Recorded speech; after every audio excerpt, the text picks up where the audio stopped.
Siya ang pangunahing choreographer ng kilalang P-pop boy group na SB19, na kilala ngayon bilang P-pop Kings. Sa kanyang kakaiba at malawak na hanay ng mga vocal, isa siya sa mga fastest rising music artist sa Pilipinas dahil sa kanyang hindi kapani-paniwalang talento sa pagganap, lalo na sa pagkanta. Sa kabila ng kanyang kasikatan at tagumpay ngayon, ano na kaya ang mga naipundar ng singer at kung gaano na ito kayaman? Siya si Stelvester Quitails Ahero, na kilala sa pangalan na Stel. Si Stel ay ipinanganak noong June 16, 1995, sa Las Piñas. Nag-aral siya ng Hotel and Restaurant Management sa STI College. Habang nag-aaral, nagtrabaho siya bilang service crew member sa isang fast food chain. Upang suportahan ang kanyang pamilya at ang kanyang pag-aaral, sa kabila ng pag-udyok sa kanyang kalusugan, nagtuturo si Stel ng mga klase ng sayaw sa isang paaralan para sa mga batang may espesyal na pangangailangan bilang working student. Aral sa umaga, trabaho naman sa gabi.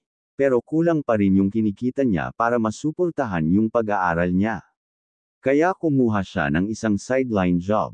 After ng school, trabaho naman sa gabi hanggang madaling araw. Katulad ng iba, si Stel ay isa ring simpleng bata mula sa Las Piñas City na nangarap na maging isang matagumpay na mang-aawit sa bansa. Noong 2015, inimbitahan si Stel na maging talent para gumanap sa ibang bansa. Noong una, sinunggaban lang niya ang pagkakataon, sa paniniwalang ito ay para sa isang trabaho. Hanggang sa lumabas na talagang inimbitahan sila para sanayin bilang talent at tuluyang bumuo ng isang grupo, na ngayon ay tinatawag na SB19. Bago naging miyembro ng SB19, si Stel ay miyembro ng isang internationally competitive dance group na tinatawag na Sian, kasama ang naging bandmate na si Josh. Noong October 26, 2018, nagdebut si Stel bilang miyembro ng SB19, kasama ang mga kapwa-miyembro na sina Pablo, Josh, Justin, at Ken, kasama ang unang album, Tila Luha. Noong June 14, 2024, inilabas ni Stel ang kanyang debut single na, Room, bilang solo artist sa ilalim ng pamamahala ng 1Z Entertainment at pumirma sa record label na Warner Music Philippines. Bukod sa isang nationwide tour noon Agosto, inilabas ni Stel ang MV ng kanyang pangalawang single, Ang Di Ko Masabi. Ang kanta ay isinulat ni Maestro Ryan Cayabyab partikular para kay Stel.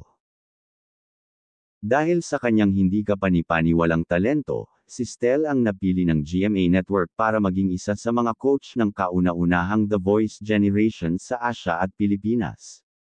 Matapos mapansin ang papel bilang coach para sa unang The Voice Generations Philippines, sa wakas ay tinanggap ni Stel ang alok na mag-coach kasama ng mga natatag na musician, sina Chito Miranda ng parokya ni Edgar, Billy Crawford, at Julian San Jose. Pinamunuan niya ang kanyang koponan sa tagumpay, dahil kinoronahan ang vocal mix ng Team Stelbound bilang kauna-unahang nanalo ng The Voice Generations Philippines. Bumalik din si Stel bilang coach para sa The Voice Kids 2024. Dahil sa kanyang kasikatan ngayon ay nakuha ni Stel ang ilan sa kanyang mga pangarap. Hindi man niya ipinakita sa publiko ang kanyang bahay, pero siguradong mayroon ito o plano na magkaroon din ng pinapangarap na bahay. Mayroong din itong condominium kung saan siya namamalagi.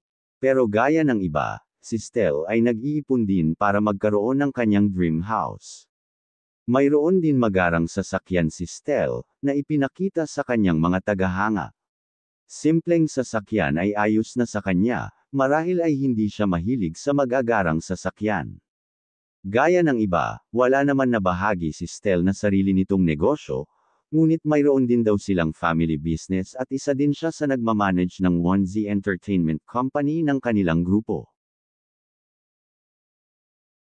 Gaya sa ibang miyembro, wala din nakakaalam sa saktong net worth ni Stel. Ngunit ayon sa ibang website ang kanyang net worth ay estimated to $10 million, o 589 million pesos. Lalo na't pinasok niya rin ngayon ang pagiging isa sa mga coaches ng isang singing talent ng GMA. Ang kanyang mga ganap sa telebisyon at pagiging solo artist ngayon ay nakakadagdag sa kanyang net worth bilang personalidad sa bansa. Kasama na ang kanyang mga investments, social media at iba pa. Sa ngayon daw ay hindi pa priority at wala pa sa isip ni Stel na pumasok sa isang relasyon, mas gusto daw niya mag-ipon muna para sa kanyang pamilya. Kasi parang ang hirap daw magbigay ng oras, nagkaroon na rin daw siya ng mga past relationship noon. Simula nang mapabilang siya sa P-pop supergroup na SB19 ay hindi na siya tinantana ng bashers na pilit sinasabing siya ay isang gay. Ayon kay Stel, hindi na bago sa kanya ang mga ganitong usapin, lalo na't halos araw-araw ay may pumupuna sa kanyang hitsura at kung paano siya manamit at gumalaw. Ganun pa man, hindi na raw ito pinagtutuunan ng pansin ni Stel dahil alam niyang hindi naman magiging kabawasan sa kanya ang mga negatibong sasabihin ng iba sa kung ano at sino siya bilang tao. Saad pa ni Stel, if ever man na bakla daw ito, ano naman daw ang problema doon, if ever man daw na ito'y totoo. Naging topic din si Stel sa co-member niyang si Pablo na magkasintahan daw ang mga ito. Ginawan daw ng nakakakilig na video ang mga interaksyon nila, na nagiging mitya para sila'y pag-usapan at ma-question ang kanyang pagkalalaki. Saad ni Stel, sa issue naman po na yung mga fans mahilig sa shipping, hindi namin maiiwasan yun. Kasi kami nga minsan, nagkakaano rin kami, bakit parang ganun yung tingin ng tao. Sa amin, parang normal naman yun bilang magkakaibigan, nag-I love youhan kami. Sa ibang tao, iba pala iniisip nila. Dagdag pa niya, ayaw rin naman naming hayaan siya at maapektuhan kami as friends, as a group. Kasi kung sa amin joke lang siya at sa iba, sa public iniisip nila totoo, magagawan pa ng malalang issue. Yan ang mga pahayag ni Stel sa mga taong mapanghusga. Matagal nilang trinabaho at pinaghirapan ang kanilang pangalan kaya hindi naman tama na sa ganoong mga isyu lang sila masisira. Kaya ngayon ay doble ingat na raw sila sa kanilang mga kilos at ginagawa para maiwasan silang pag-isipan ng masama. Ngayon si Stel ay isa sa mga magagaling na singer sa bansa. Katulad ng iba, si Stel ay isa ring simpleng bata mula sa Las Piñas na nangarap na maging isang matagumpay na mang-aawit sa bansa, at ngayon ay natupad ito at patuloy siyang gumagaling sa bawat araw. Patuloy din ang suporta nila sa isa't isa sa lahat ng miyembro ng SB19 sa patuloy nilang paggawa ng pangalan para sa kanilang grupo sa industriya ng musika sa Pilipinas.